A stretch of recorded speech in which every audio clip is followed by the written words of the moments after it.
నీవు సిద్ధంగా ఉండు. దేనికోసం? పోరాటం కోసం, యుద్ధం కోసం. కొన్నిసార్లు పాజిటివ్ జరుగుతాయి, కొన్నిసార్లు నెగిటివ్ జరుగుతాయి. ఏదైతే నువ్వు రెడీగా ఉండు. డ్రెస్ వేసుకో, సర్వాంగ కవచం ధరించుకొని రెడీగా ఉండవు. మీరు ఆ ఆయుధములు ధరించి సిద్ధముగా ఉండండి. యెహోషువ కాలంలో యుద్ధం చేయాలంటే యుద్ధం ఏమొద్దు, ఊరికరి మీరు రెడీగా ఉండాలంటే ఆ టెన్షన్లో ఉండాలంతే. యుద్ధం అంతా నేను చేస్తాను. దేవుని స్తోత్రం. నువ్వు సిద్ధంగా ఉండిన తర్వాత ఉన్నావు అని నీకు దేవుడు చెప్తే, నీ మనస్సాక్షి నీకు చెప్తుంటే నెక్స్ట్ ఏం చేయాలి?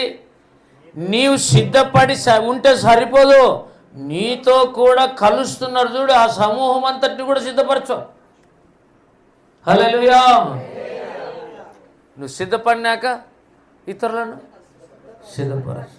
నువ్వు సిద్ధపడకపోతే నువ్వు ఎన్నడూ ఇతరులను సిద్ధపరచలేవు. కాబట్టి ఇతరులను సిద్ధపరిచేది సేవ అయితే, నువ్వు సిద్ధపడేది వ్యక్తిగతమైన పవిత్రీకరణ. రాకడ